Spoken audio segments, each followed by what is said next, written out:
Hello, my name is John Rose. In this video, I'd like to take a closer look at the difference between a raw food diet and a cooked food diet, especially a raw vegan and a cooked vegan diet. Now, many people are, let's say, the cooked food apologists rather. They like to say, well, raw food diets work short term, but they just don't work long term. We see these deficiencies. Well, why is that? Why does some raw food diets fail for some people? Well, there's a reason why it works and there's a reason why it might not work. The obvious reason why it works is because we're not eating the wrong foods anymore. Now, why it doesn't work long term has to do with the mistakes we've made. So if it doesn't work long term, if we end up with deficiencies, that's not an indictment on the raw food diet, it's an indictment on our mistakes. And what are our mistakes? Cooking our food. So for a cooked food apologist to even say, oh, cooked food is better, you guys are delusional, you're in denial. Whatever deceives men produces a magical enchantment. You're under the hunger spell. That's why we can't break away from this madness. Now, sure, we see raw food diets fail long term for the obvious reason that our ideal diet is our ideal diet in an ideal world. We don't live in an ideal world anymore. We've made mistakes. We've damaged ourselves, society, and the environment. We've got another group of needs. You can't use excuses, it's not our ideal diet because you've got a supplement or there's a deficiency. We have anatomical limitations, and there are two of them. The first one is one we're given at birth. We have to respect those anatomical limitations. We're not carnivores, we're not omnivores, we're not grainivores, we're frugivores. And no one is supposed to cook their food. No animal is supposed to cook their food. It damages the food. Now, let me illustrate that point. Let's take a look at the research that Bose did. Sir Jagadish Bose, Chandra Bose, he did experiments with radiation. He found an interesting phenomenon. He goes, look at this. Minerals are responding just like animal tissue. So he postulated, wow, I wonder if plants will do the same thing. So he did experiments with plants, and it is nothing but short of miraculous as far as the information we found. That plants not only can communicate, but they can actually read our thoughts. And what's interesting about this experience is that the Royal Society refused to publish those results because it would have led to further research as to why these plants were able to do this. Why can plants do that? It's called a biophoton. How many times have I screamed at you guys, biophotons, biophotons? It's cellular communication. It's part of our sixth sense. Now what Bose did is he hooked up these plants to sophisticated equipment, and he would have people walk by these plants, and then one guy would come by and would destroy one of the plants. And all the plants started freaking out. Well, he would parade people by these plants all the time, but anytime that one guy went by, all the plants go, there he is, there he is. They knew who he was. And then he started thinking to himself, well, I wonder what I can do to get a reaction out of these plants. I wonder if I set them on fire. And the thought of doing that, the plants go, ah, he wants to set us on fire. And then he goes, oh, this is unbelievable. And then he goes, well, I wonder if they can read my thoughts when I'm 10 miles away downtown. So he set up the cameras and he went downtown and he says, I'm just going to think of this randomly whenever I decide to think of it. And of course, the clock will be monitoring this when it happens. And sure enough, the moment he said, I'm going to burn those plants, the plants started freaking out. Going, oh my God, they're going to burn our plants. This is why people who have a green thumb because they love their plants and the plants know it. That's why I still have plants for my mother that died back in 1992. Because they know I love those plants. I also understand that we are so interconnected that we're exchanging atoms with everything around us. Right now, this very moment, I'm exchanging atoms with everything. My dog's breathing out air, I'm breathing in her air. Everything is so interconnected, it's absolutely mind-boggling to realize that. So I always thought of those plants as having a lot of my mother in them, and that there's still part of her in there, and I always grab those plants and rub their leaves knowing that I'm getting part of my mother again. We live, again, life is an illusion. We are all one. We all come from the same energy that created this amazing universe that we have.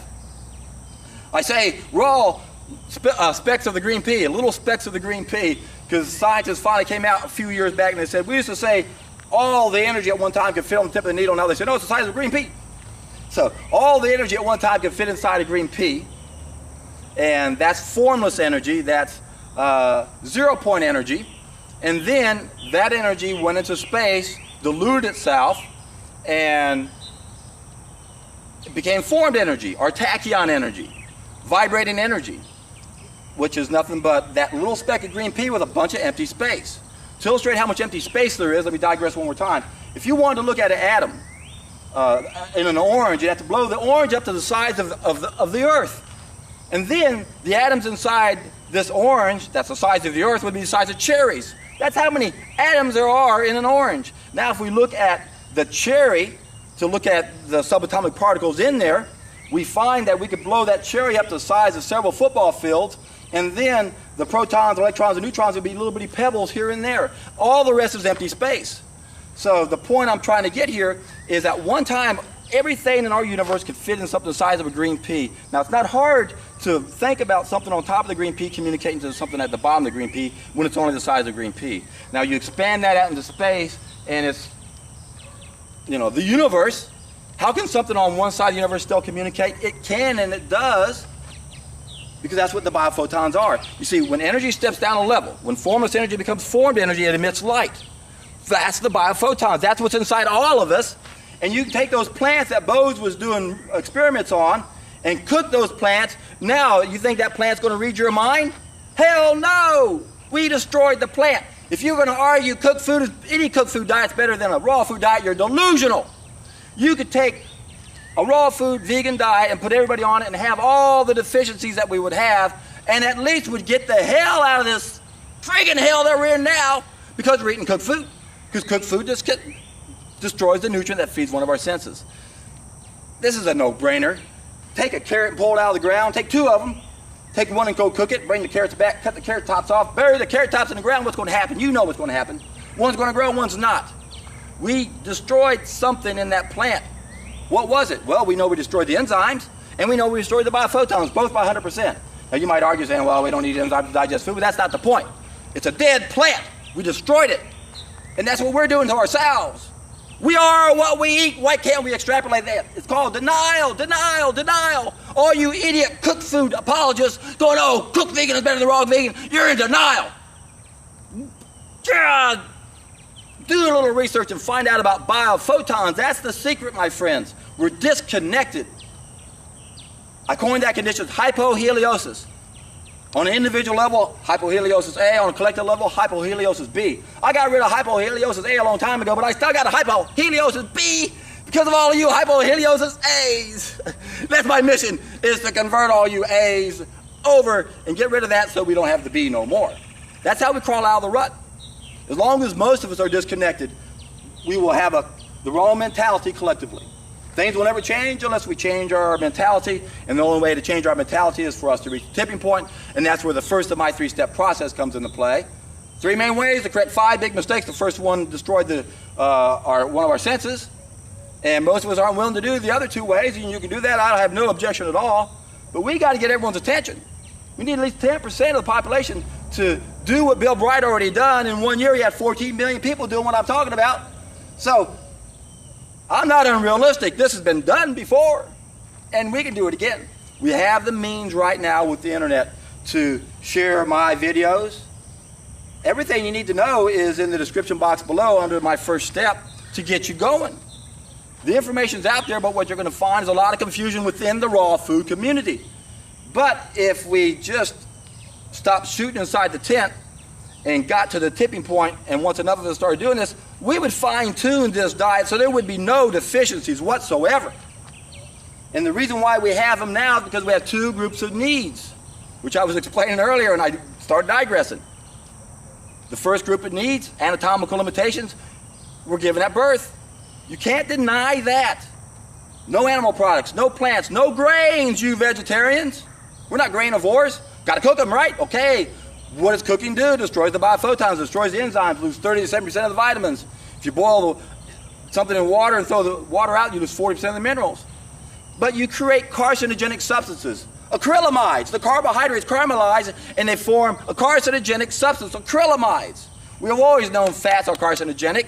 What happens to the protein? We lose half the biological value when we cook the protein. They proved that at the Max Planck Institute in Germany. Drop an egg into a skillet and you see the egg white coagulate right before your eyes. We destroyed that egg, that protein, and there's no magical way we can turn it back into what it was prior to that. Not to mention we shouldn't eat the egg to begin with. We don't need to be eating those. We are island creatures. We originated from the islands. We didn't originate in caves. To go back to the cave diet and the paleo diet is absurd. Sure, I've explained in the difference between a paleo and a vegan diet. You can look down below in the description box to watch that video. That at least the paleo people are not making the last 3 of those 5 mistakes, which is where we're eating grains and processed foods and chemicals. But they've only gone back to the cave days. That's not going back far enough. We got to go back to the island days and go back before the fall of mankind, where we fell under a spell because we started screwing with our food.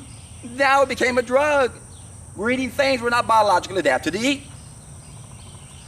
So, overwhelming information, isn't it? Okay, why do raw diet? Why raw? Why cooked? Why raw is because that's the way we're supposed to do it. Why cooked? We're under a spell. The hunger spell, because when we cook our food, it creates a morbid sensation when we eat it. And it's just like any other drug. We have a withdrawal symptom. And what happens when we take our drug? We feel pretty good about it, don't we? That's why I'm very verbose and get down on these nutritional questionnaires like Dr. McCullough has, asking you, how do you feel after you take your drug of choice? Do you feel good after you eat your meat? You bozo. Of course you're going to feel good after your drug. Man, I love McCullough so much. He's doing so much good, but he undoes everything because he doesn't understand why his triglyceride levels were high, because he was cleansing when he first started eating fruit. And now he's so anti-fruit and pushing the animals, yet he knows about biophotons. So McCullough, you claim to eat raw meat. How do you reconcile that with all the people you're trying to get to follow your advice?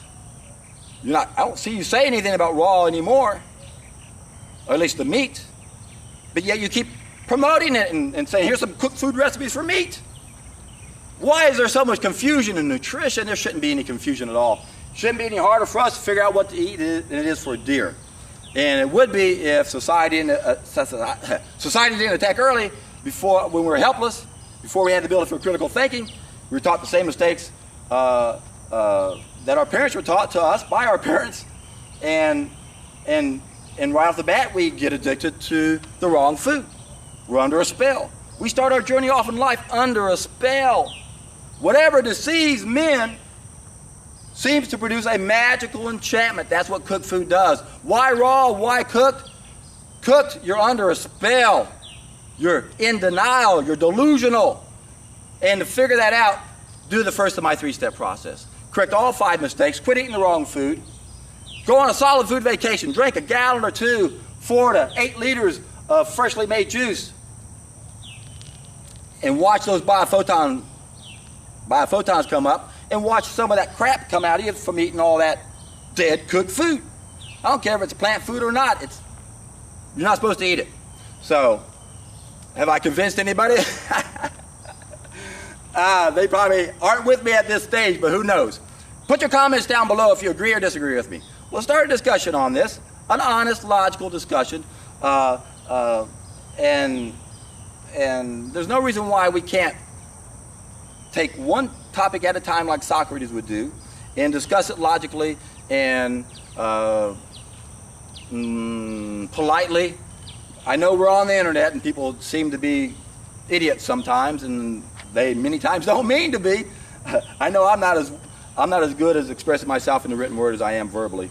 And since I'm talking off the top of my head right now, when I do my videos, at least when I write it, I would correct the obvious mistakes I'm making. And I go, wait a second, I didn't even mean to say that. So I'm rambling once again.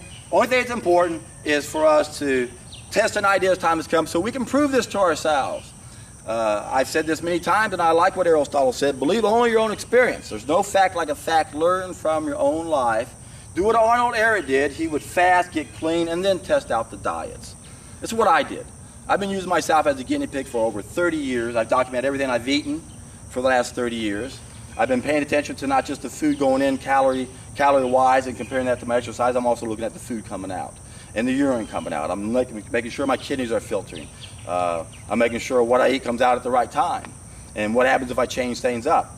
And I've realized that there really is some concern to pay attention to when you eat certain foods. There are a lot of food combining theories, and I've talked about this before in other videos, and the one that I like the most has to do with how fast food goes through the system. And I did a video on this called bowel transit time. I'll put a link down below.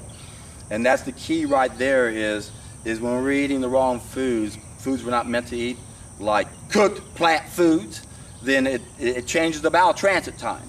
And that's very important, because if it takes too long to go through this system, it's going to change the pressure in our colon, and it ends up polluting our blood, which goes everywhere and pollutes everything.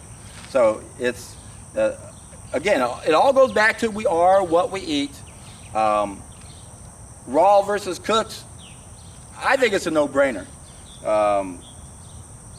There are dozens of things that happen when we cook our food, and since it's so hard for the average person to eat raw food, my mission is to try to get all those people that know nothing about any of this, and let's just correct all 5 of these mistakes. Let's not eat any cooked food, let's not eat any animal products, let's not eat any grains, let's not eat any processed foods except for processing juices, and let's not use any chemicals.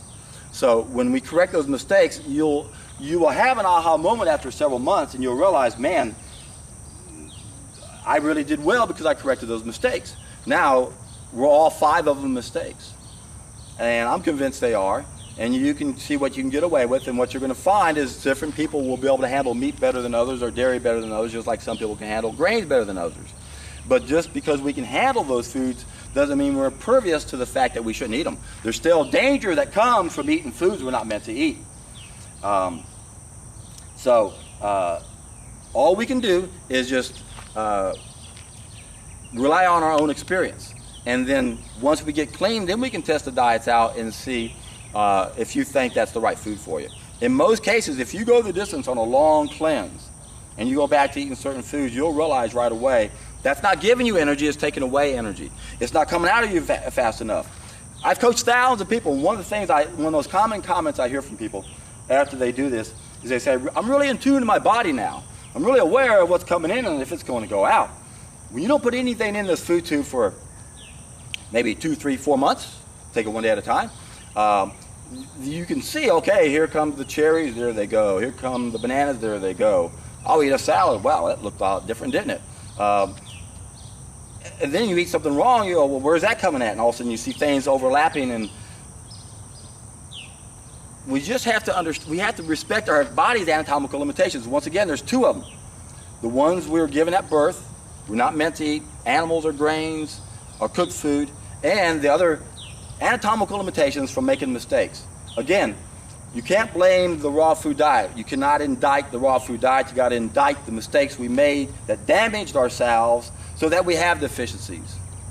In an ideal world, we wouldn't have deficiencies. There's not a flaw in our design. And if you look at our timeline, 99% of our existence, we weren't eating cooked food.